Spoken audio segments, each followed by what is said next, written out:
Okay, good afternoon, everyone, and good morning in Norway to Anne.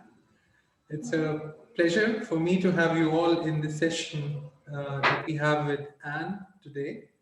Let me go ahead and quickly introduce our keynote speaker, as it's a packed 50-minute session. There'll be a lot of things that Anne would be sharing with you all, and the house will be open for questions towards the end of the session. So let me join you all in welcoming our speaker, our guest for today, Anne Gjesdal Bjørndal. She's the partner and head of architecture and design at Rodeo Architects. Anne is an architect with a master's degree with the NTNU, which is the Norwegian University of Science and Technology. She has had exchange opportunities at France, Kenya, and Haiti. That really gives her the global perspective and experience of various cultures. Since joining Rodeo Architects in 2013, Anne has led several of Rodeo's award-winning projects. Over the years, she's had a special focus on curatorial work and given lectures in Norway and abroad. In fact, I got to know about Anne at one such similar lectures that she did at the Climate Festival, which is the Climate Festival in 2016, where she had an amazing presentation. It was in Norwegian. I just chanced upon a video of that on YouTube and thought I should get in touch with her to speak to our students. Well, Anne is also a determined architect with a passion for finding the right concept and seeing it through to the final details of each project. A testimony to that is the fact that Anne and I started speaking sometime in September, and last couple of months she's been working on this presentation. So I would request the students to make the most of it. And yes, she's going to share some insight about Norwegian design, small budget projects. So I think we shouldn't waste any more time and welcome our speaker. Anne, over to you. Thank you. And hello, everyone. And thank you so much for the introduction, Rajesh. I'm really honored to be speaking to you today. I was so happy when I received your invitation. A lot of it is because at the moment, the world feels like it's about the size of my living room. And it's so nice to know that India is out there and I can sometime come and visit you all in India. So the title that I chose for my presentation is Designing for Togetherness, which again, at the moment is not really what none of us are together at the moment. But here at the office at Rodeo, we like to talk about designing for people coming together, and this is what we normally strive for. So a little bit about the office. First, we are an interdisciplinary architecture practice, which means that we are architects, planners, social scientists, so sociologists, human geographers, psychologists that work together to create architecture. So we work with a wide range of projects, but today I'm going to focus on mostly on smaller projects and in the interior scale, because I know that that is your focus in your education. So I hope you'll find it interesting, and don't hesitate to ask me questions after. I'd really love to talk to you. So we say that we work in the overlap between strategy, research, and design. And we like to say that we give architectural answers to social questions. So I'm going to give you 3 examples of that today. It's going to be 2 libraries. Fubiak is a library in Oslo, and Bibliogullskogen is another children's library just outside Oslo that hasn't opened yet, but will open soon, hopefully. And I'm also going to show you a small pedestrian bridge that we designed. But before I get into that, few words about myself and my experience. This is the employees at the office. This is me. So we are, as you see, social scientists at this part of the circle. then planners and architects around the top. So I'm one of the architects. A little bit about my background in architecture. I've tried to find some examples from my international experience that highlight how I like to, or how, what it's taught me about how to cooperate across cultural differences and in different countries. So I have to say that I feel very privileged today to be speaking to you from the northern outskirts of the world, all the way up here. I started my life in Bergen, which is the second largest city of Norway. And then I studied in Trondheim, as Rajesh mentioned. And now I live in Oslo, which is the capital.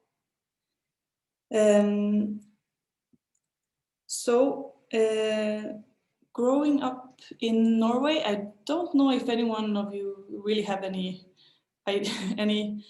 knowledge about Norway. It's a very small country, and I think if I was to say like a couple of things that we're known for, it's a small population. We're only 5 million. Therefore, we have really small cities. This is the city where I grew up. We're known for sort of skiing outdoors and cold climates. So you can see behind me today, it's really cold and it's raining. Also, a lot of Norway's reputation abroad is connected to sort of nature and the fjords that we have.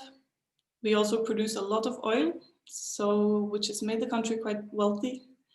And I guess we're also known for ranking very high on these happiness. When they ask the world about how happy they are, we're quite high up there, and we have really one of the most gender equal countries in the world. And when it comes to the contemporary architecture scene, this is some very, very brief introductions to Norway and to the architecture scene. But just to give you a bit of sort of visual background of what's going on up here when it comes to architecture, I think we're known for these kind of very clean designs.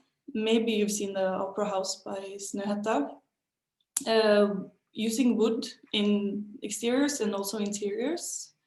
So this sort of roughness and the untreated wood, so not painted, but just letting it weather outside. And this, of course, this minimalism that is Scandinavian trademark. That's just a few keywords about the country and about the architecture scene here. So having spent my whole childhood and youth in Norway, when I took my education, I was curious to see how architecture is practiced around the world. And I got an opportunity to go from the wealthiest country in the world to the least wealthy country in the Western Hemisphere. So I, in 2010, went to Haiti to do a project there. And then I went on to France to study there, back to Norway, and then to Nairobi, Kenya. So I'm going to talk a little bit about my experience from these countries, and then I'll get into the 3 projects that I showed you the small images from before. So in Haiti, I guess you might be familiar with the big earthquake that happened there in 2010. And we were a group of 6 architecture students that went there only 6 months after the earthquake, and the whole capital was basically in ruins. And we came there with an NGO with the plan to build a small bakery that would be run by a women's group so that they would have a chance to make an income from this bakery. So, so this was only a few months after the earthquake. So you see that there's a tent camp on the other side of the road from the site, which is here. And the site looked like this when we arrived. So there's rubble from the earthquake. And we got to work. We wanted to design and build this bakery ourselves, and with the women that would run the bakery. So we wanted to include these women in the construction of the building because we wanted them to have a sense of ownership of the project. And this is sort of easier said than done. It's a culture where women aren't normally construction workers. So that was a big challenge, but also a big learning opportunity. And for us, we were, as I mentioned, six Norwegians, and of course we did not speak the language. The language in Haiti is Creole, which is a sort of distorted version of French, I guess I'd say. It's French mixed with a lot of different African words and very strange conjugations, so we didn't understand it, but of course we learned as we went along, and we were there for 9 months in total, so in the end we could speak to them, but in the beginning we could not. So here I am as we're mounting the roof beams of the building, and here we are with a big team. So I guess you can spot the Norwegians in this image. So here I am at the roof with my colleagues, and there's a Norwegian film crew who's been visiting us. And these are the women that would run the bakery along with more. So, like I said, we did not speak the language. So at this point is when I really learned the value of the sketch as a communications tool.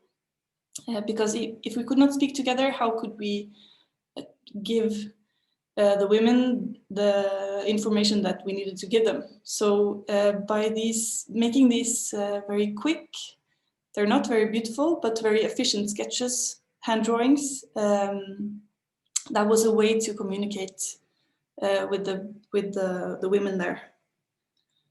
So after 9 months, the building was done and the bakery was up and running, and I moved on to Paris, France, to study there, and that was a really extraordinary transition for me, going straight from this a year of very practical, sweaty, heavy construction work to a school in Paris, where the focus was very, I guess, theoretical. A lot about sort of theoretical exploration of architecture, and I really loved it. I did this sort of more land art kind of project. It's a bit embarrassing to show you today, but I wanted to show you anyway, so you can see the big contrast in the way that I've practiced. So that was a really fun project to do. So what I didn't love that much was the French style of education, because coming from Norwegian architecture school, I was used to sort of the teachers being very friendly and having a dialogue with them, talking about how to improve the projects. Well, when I came to France, I thought the teaching style was really sort of condescending, almost very hierarchical, not very inspiring. So that was a really big eye-opener to me, to see how differently architecture is taught in different parts of the world. So after that, I went back to Norway. I finished my degree and I started working at Rodeo. So this is 2013. And then a couple of years later, I got an opportunity to go to Kenya. And this is 2015. I was invited to partake in this workshop, international workshop with architects and planners from all over the world. We were making concepts for three different public spaces in Nairobi. So this is the group that I worked with. We were mostly Kenyans, and then an American and an Italian. And in the foreground here, you can see that I'm really sketching again. So when I took part in this, I really again saw the value of the hand-drawn sketch, because we had not much time and we had to come up with a concept that we all agreed upon, and we had to communicate it to a bigger group. So we were working with a place called Dandora. It's the residential neighborhood that surrounds one of the biggest dump sites in Africa. So when people think of Dandora, when they think of the housing estates of Dandora, they think of the dump site. So the aim for this project was to change the idea of Dandora. So we said by changing the face of the community, changing the streets, the courtyards, the houses, you could also change the perception of the area. So this is the area, it's really big. You see the dump site here. And what's inside the dotted line is the whole housing estate. So there are large housing areas, and then a school and some public services, and then there's the really big dump site. And when they planned this area in the 60s, it was planned with, you see the street grid, but the white spots highlight where there are a lot of inner courtyards. So what we said was that these inner courtyards are a really great way to start changing the face of the area, because here you have sort of a protected space where you have the opportunity to develop different programs and different ways to make money, or places to hang out. Or so again, I'm drawing these sketches, and this is one that sort of tries to say something about how they can use the courtyards and what the needs of the community might be. And we said that, okay, you need to develop the courtyards with a lot of different type of programs. Maybe some of them are parking spaces, maybe some of them could be an outdoor cinema, maybe a park, maybe a playground, maybe there's a market. And then we said, okay, then you build on that and you take on the greater area. So you had a leeway.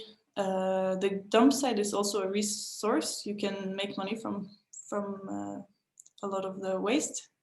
And there were some rundown factories that we saw that they could sort of use again.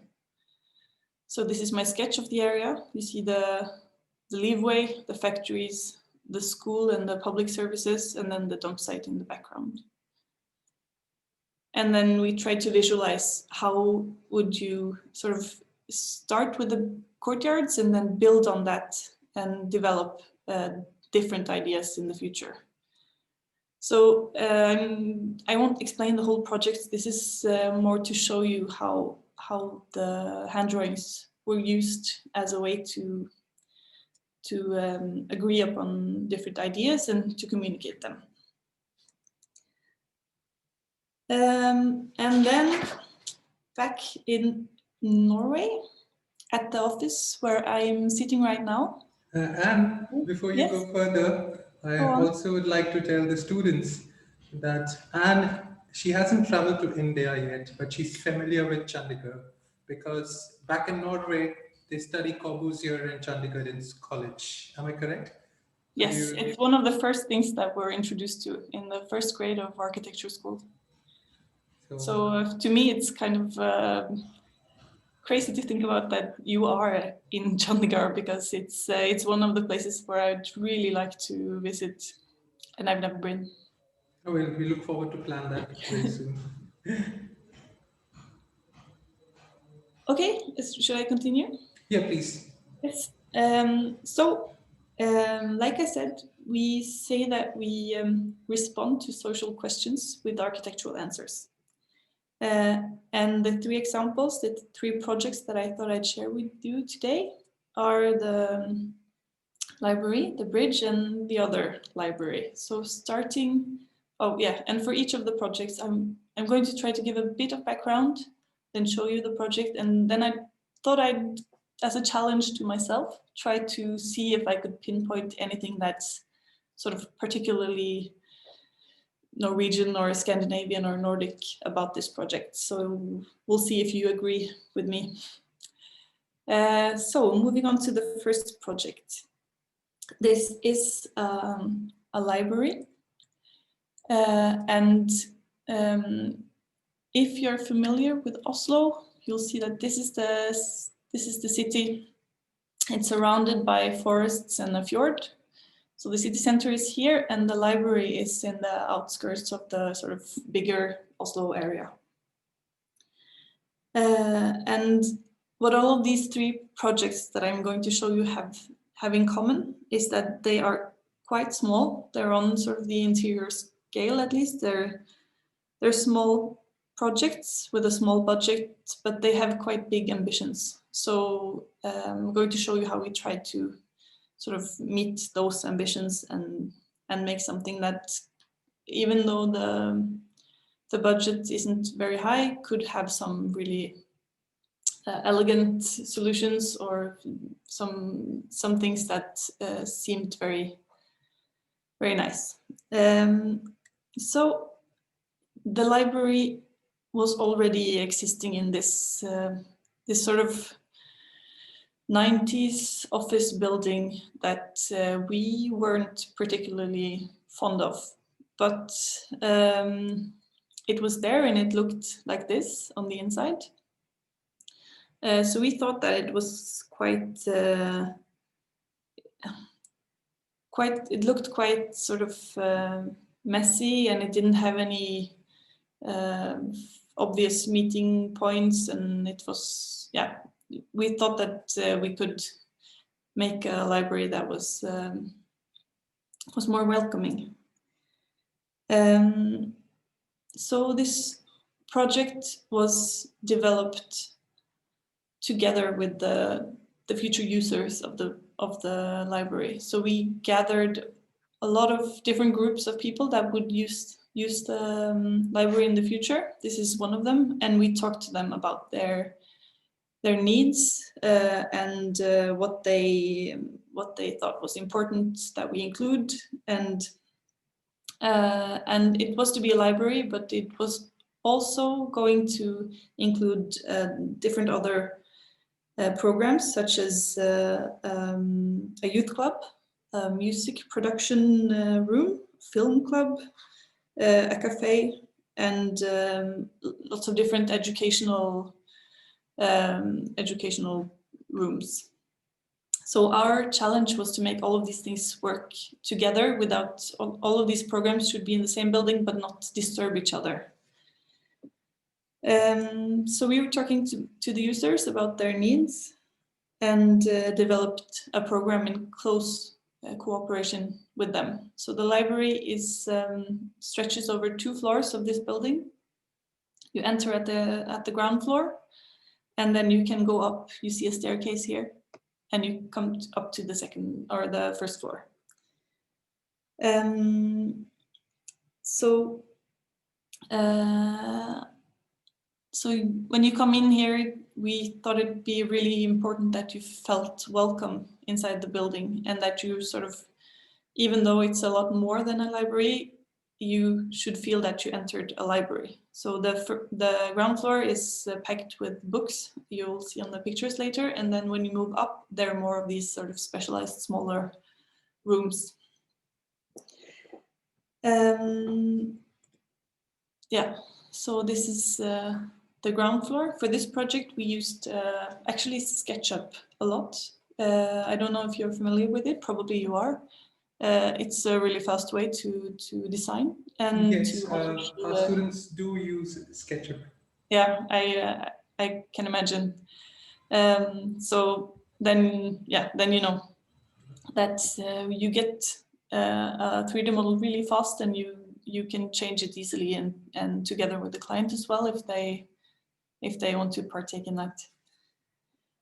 So today, this is actually one of Oslo's best visited cultural attractions. Yeah, this is the sort of library floor, and you go up a story and you find more of a cafe, the cinema room, music production, and these sort of study rooms. So this is from the ground floor, where it's very open and sort of the walls are covered with the bookshelves. And then there are these smaller reading huts for children to sort of climb into with a book or with a parent and the book if you're a really small kid. So we wanted to create this big open space, but also these more smaller intimate spaces for relaxing with a book. This is from the music studio. So this is a library for people to come and read and learn, but it's also a place to create and to cooperate, work together and study, or to read and concentrate on your own. You know, this is such a good visual, and because back in my school, library was like a silence zone. A pin drop silence is the word. So even if someone would clear his throat, people would start looking at the person. So Yeah, to make music at library is such a cool visual to see. it's the idea of the library, I guess, has been changing a lot in Norway in recent years. So when I was a kid, the library was the one that you just described. But now we're seeing the library a lot more as a community meeting center where it's free to enter and everyone's welcome, and you can meet up and read or create something or just hang out, because we don't really have that many spaces that are free and open to everyone. So interesting. So yeah, so in that sense, I think the library is very important. So this is a group of new mothers with their babies meeting up in the cafe, and this is from a reading session on the opening night. And this is the crown prince of Norway. We are a monarchy, so we have a crown prince and a crown princess at the opening night, and the crown princess is very invested in literature and very fond of libraries, so she was of course there for the opening. And this is also from the opening. So the library was full, so a lot of visitors had to gather and watch from the outside. So what was Nordic about that project? I think I don't know if this is particularly Nordic, but I know that it's very in line with Rodeo's values and our aim, which is the desire to bring people together. So across different age groups, cultural backgrounds, different interests, to have a place to meet in common. And you don't have to talk with each other if you don't want to, but you can see each other and meet and maybe understand each other a little bit better because you're there together. And then I also think it's something quite Scandinavian about the idea of I couldn't translate this word. It's nøysomhet, but it's the idea that you don't spend any money on anything that is not sort of worth the money that we spent. So all resources and all space in the building should be well spent. So that means that, for example, this room can be used as this study room, but it's also possible to use it for other purposes. So and also that you spend the money where it's most worth. So we didn't spend any money covering the ventilation system, for example. So maybe some people will think that this is kind of ugly to show these installations, but that's one of the when you weigh different things and try to find out what's more important, to get one more study room or to get, I don't know, then this is what we sort of decided. Okay, that's not the most important thing to cover the ventilation system. So that was the first project. Now I'm moving on to a very small bridge. We are just a moment. Go ahead. Yeah, guys, please feel free to write your questions in the chat as we go. I'll be happy to unmute you or read out your question towards the later half. Just an important notice. Okay. Oh, there's a raised hand here. Do we have?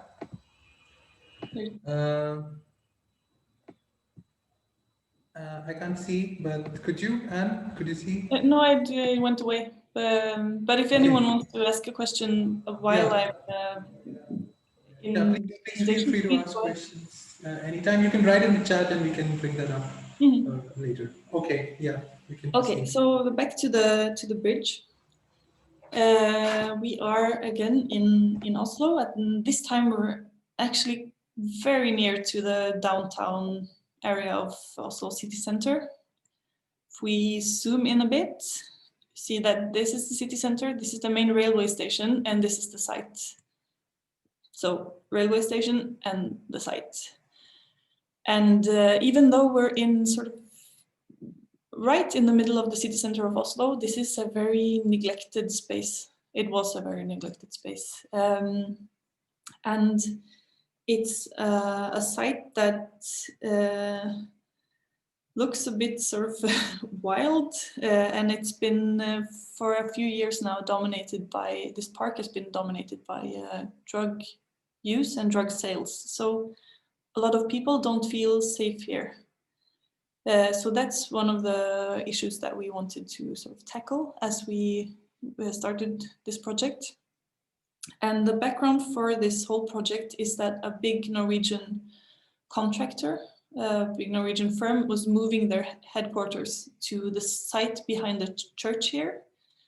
And they wanted to do something for the park. They wanted to sort of make the area a bit safer. So they came to us and they asked us if we had any ideas of what they could do. Here again with the hand sketches, because we only had a few hours with this client, and we wanted to convince them that we could make a good idea, make a good concept for them. So they asked us, what should we do with, this is the park, this is the church that you just saw from the last picture. And we made a proposal with a lot of different ideas. But one of them was that they build a new bridge right here. That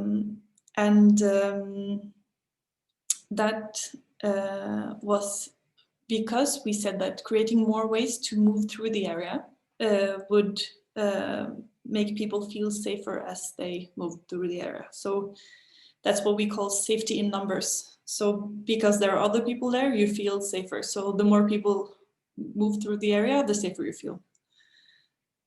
So this is the park and where we proposed to put the bridge. And the client thought that was a great idea.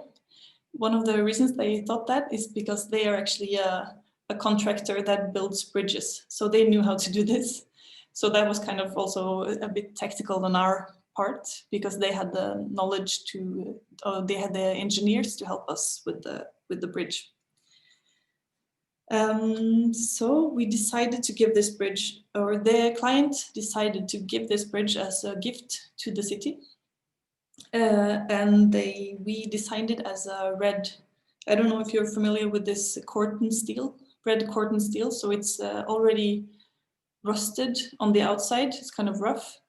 And on the inside, it has this wooden paneling with the openings in between. So one really important detail as we're designing the bridge is the tiny dot that you see here, which is the lighting that we propose to put inside the railing. So from in the daytime, it looks like this. But in the nighttime, it looks like this. So what was Nordic about that, I guess, is that we really designed it for darkness. It's designed to look at its best when it's dark. Because you might know a lot of the year is dark here. So now it's 11:30 Norwegian time, and in about 1 or 2 hours, it's going to start getting dark. So most of the time it's dark and at this time of year, and to make people feel safer in the dark times of the year, light, of course, is important.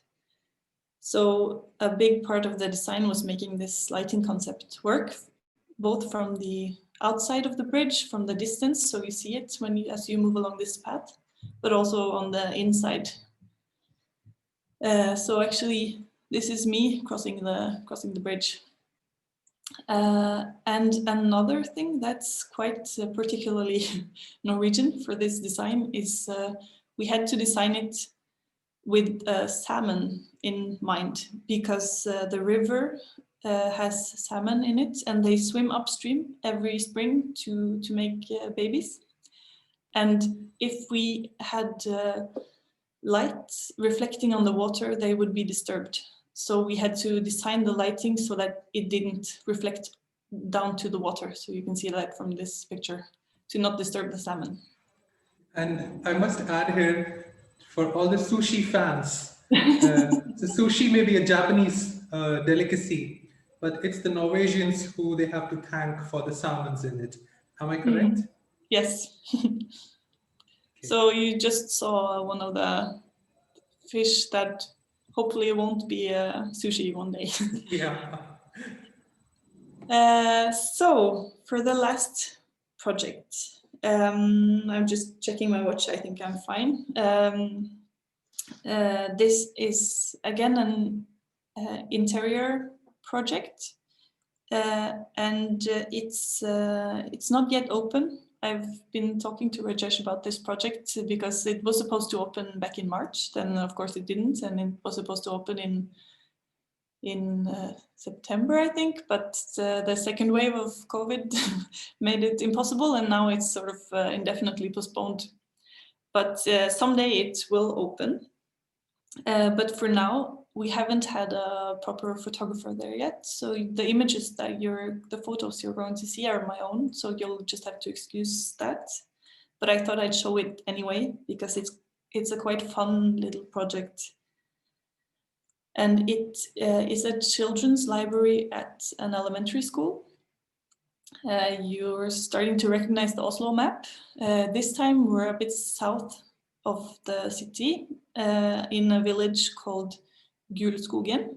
So Biblo means library, Gulskogen means yellow forest. So yellow forest village library. And this is a very sort of typical suburban context with the school building here.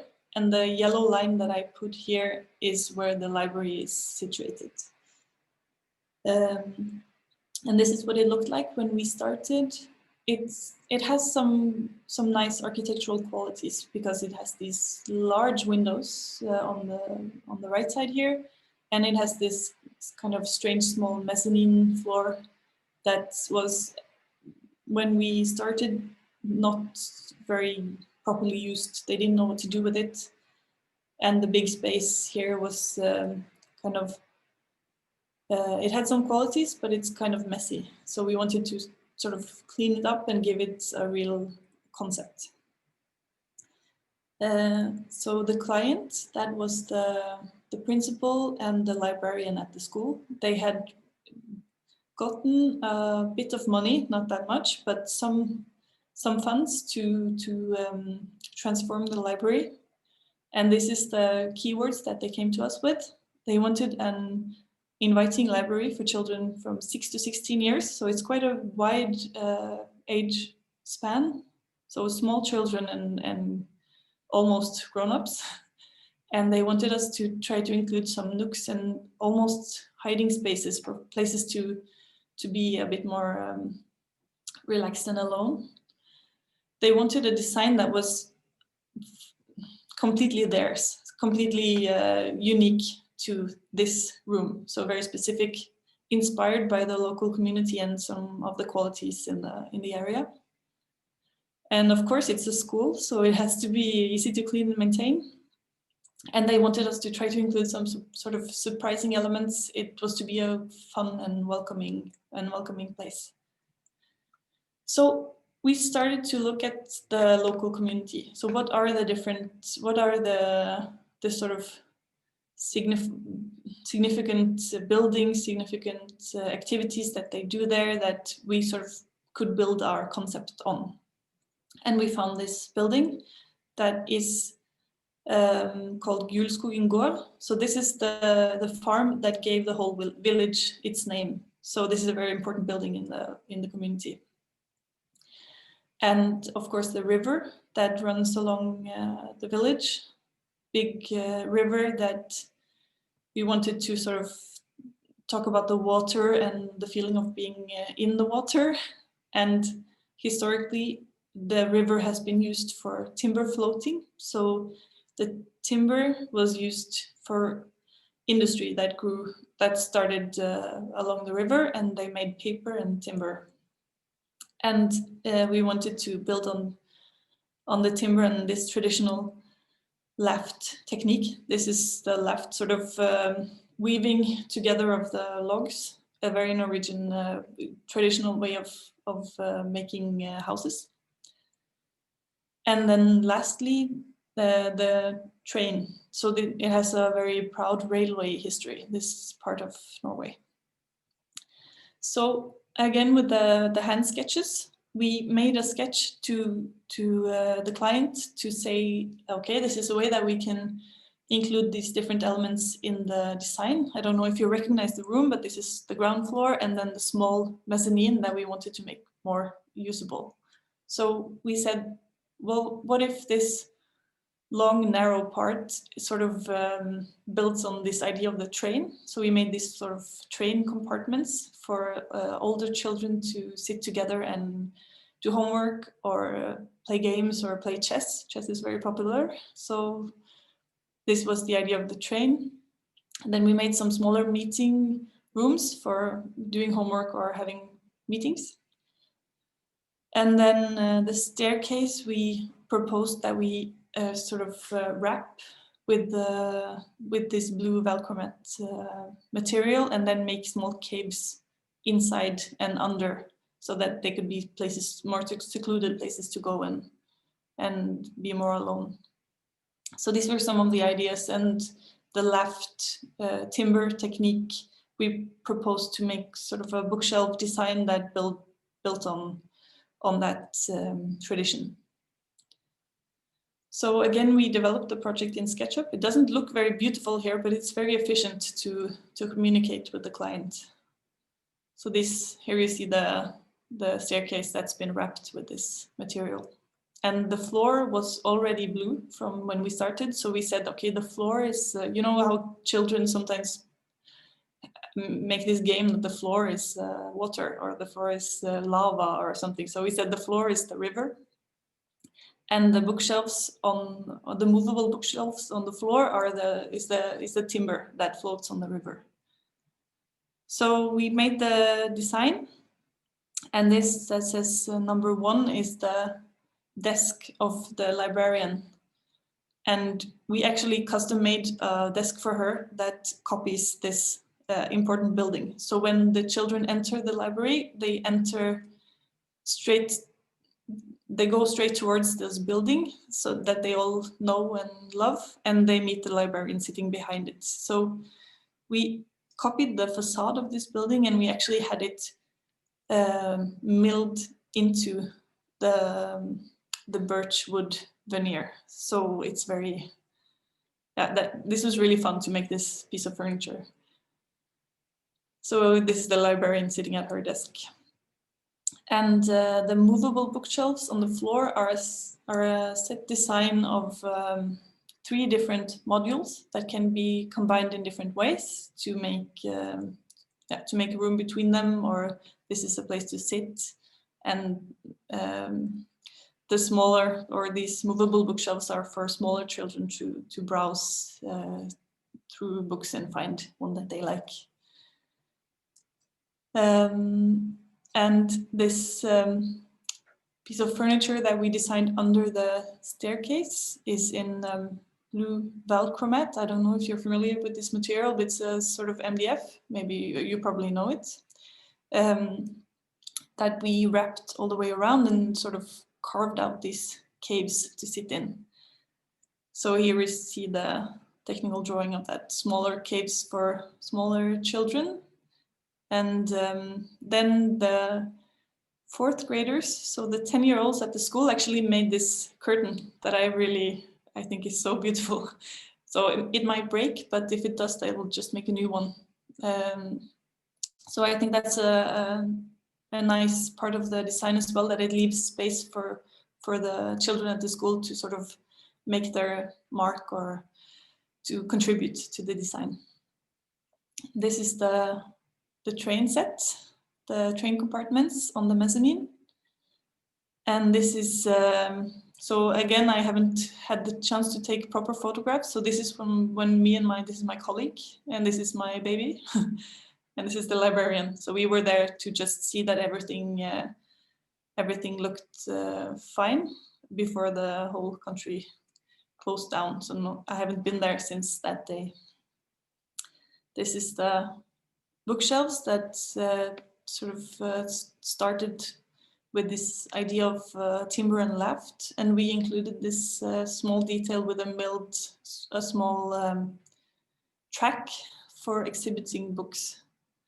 So sort of the librarian could be more sort of curate the library and show the books that she thinks that the kids should see. So this is what that looked like in the end. And what was Nordic about that? We're getting near the end here, people, so get your questions ready. I think that even though the design is kind of almost childish, quite playful, a bit very sort of literal, interpreting these local identity cues, it's still quite downplayed, quite elegant in my view, with this restrained palette with only the birchwood veneer and the blue Velcromat as this dark blue woolen textile as the three main materials. So we had this sort of big pool of different ideas and different keywords from the community that we built on, but then we managed to sort of strip it down to a very restrained palette of different materials. So I guess that's all I had planned to say. Yes, that's all I had planned to say, but I'd really love to take some questions, so fire away. Okay, great.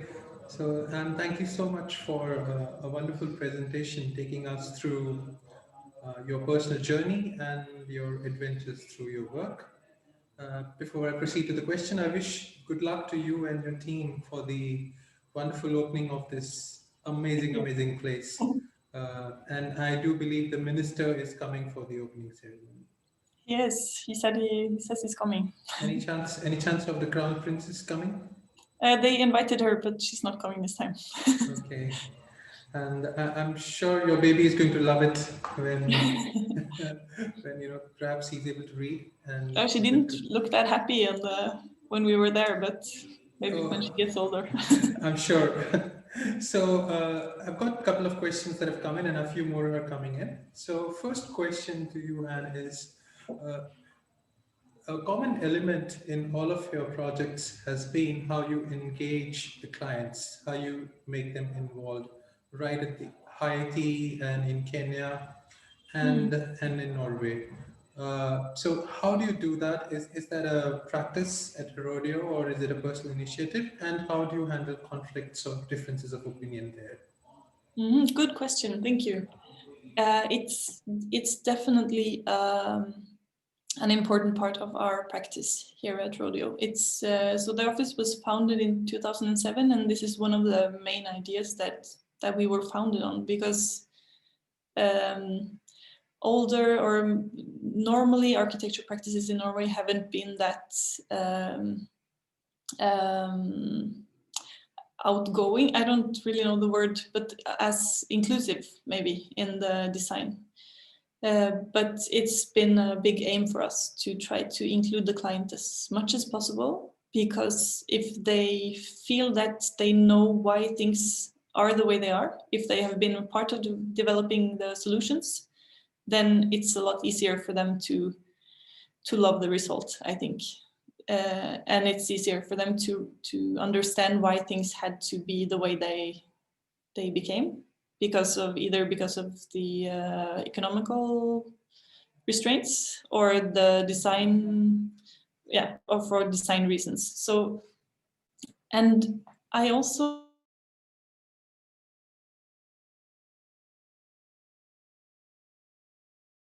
with architecture, because it constantly challenges us.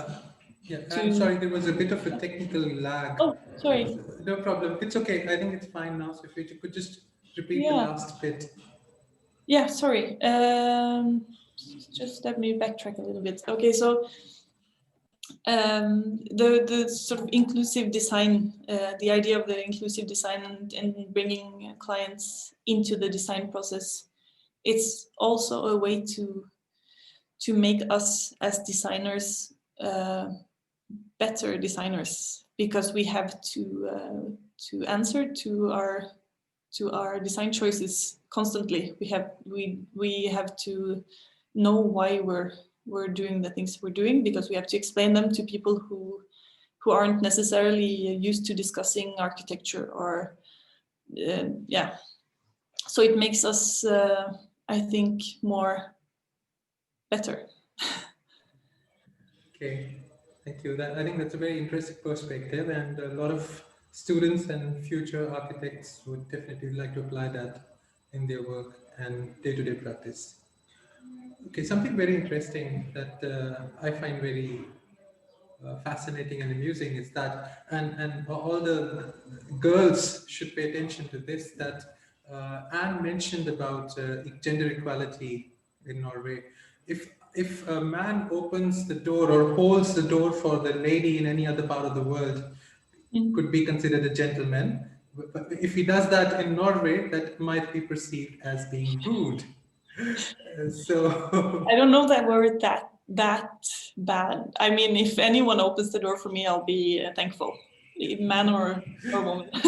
Right. So I want to bring one question to the forum, is that how do you handle gender sensitivity? You've traveled, or cultural shock for that matter. The bigger picture is cultural shock. You must have had a different experience, and what would be your piece of advice to all these young people who, I know your husband was in Bangalore, and Chandigarh is a bit different from Bangalore from the social perspective in many ways, and any other city. What would be your advice to young people when they go out to work from the cultural shock and the cultural perspective?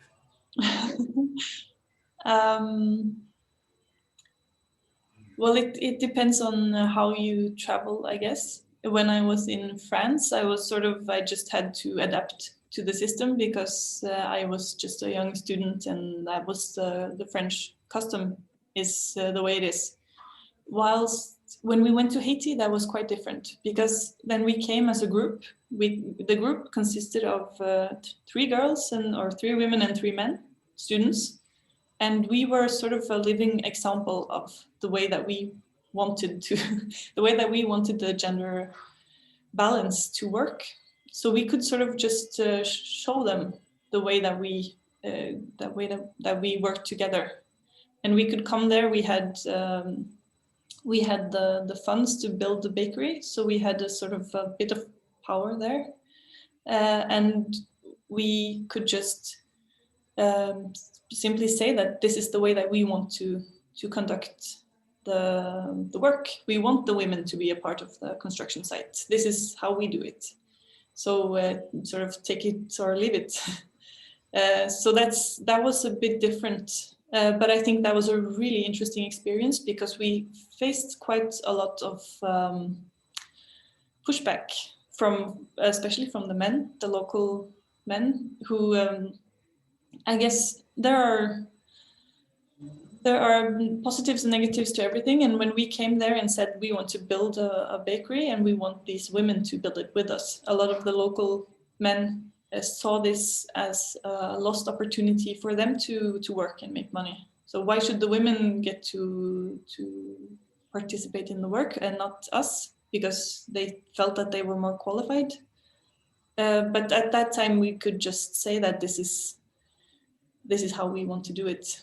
There was a power in that, even though we were quite young and foreign. Good that you put your foot down and did not bend the rules. So it is very nice to know.